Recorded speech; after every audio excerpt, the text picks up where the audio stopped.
मुल्क भर में कोरोना के वार जारी। गुज़श्ता 24 घंटों के दौरान मज़ीद 25 अफराद इंतकाल कर गए।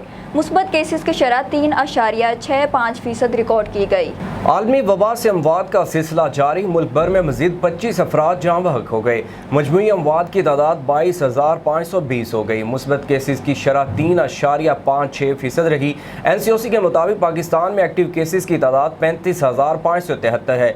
मजमूई केसेस की तादाद 9,69,476 तक पहुँच गई। पाकिस्तान में मज़ीद 1,737 नए मरीज सामने आए, जबकि कोरोना से सेहतयाब होने वालों की तादाद 9,11,383 हो गई है। अदाद शुमार के मुताबिक पंजाब में 3,47,553, सिंध में 3,44,223, खैबर पख्तूनख्वा में 1,39,008, इस्लामाबाद में 83,400 और बलोचिस्तान में 27,781 केसेस रिपोर्ट हुए। आज़ाद कश्मीर में 20,811 और गिलगित बल्तिस्तान में 6,700 अफराद कोरोना से मुतासिर है।